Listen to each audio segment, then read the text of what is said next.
Dear brothers and sisters, in our social systems, some people have a habit of looking into other people's house or so-called peeping into the house via looking through the windows, looking through the keyhole in the doors. And this exactly happened at the time of Prophet sallallahu alaihi wasallam. It is reported in Bukhari, Hadith 5924, reported by Sa'd radiallahu anh.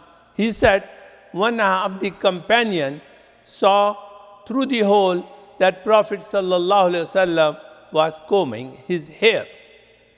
When Prophet sallallahu alaihi wasallam found that somebody was looking through the hole, he told that Sahabi, that companion, that if I knew you were looking through that hole, I would have pierced through that hole and would have damaged your eyes.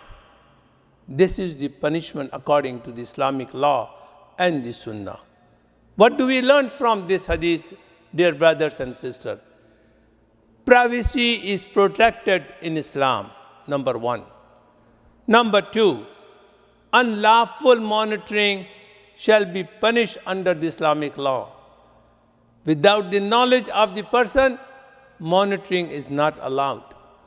Permission must be sought before looking into anybody's house. Dear brothers and sisters, Islam provides a protection to all people, regardless of their religion and their color and creed. Thank you.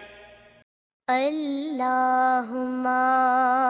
salli ala Sayyidina Muhammadin wa ala alihi wa sahbihi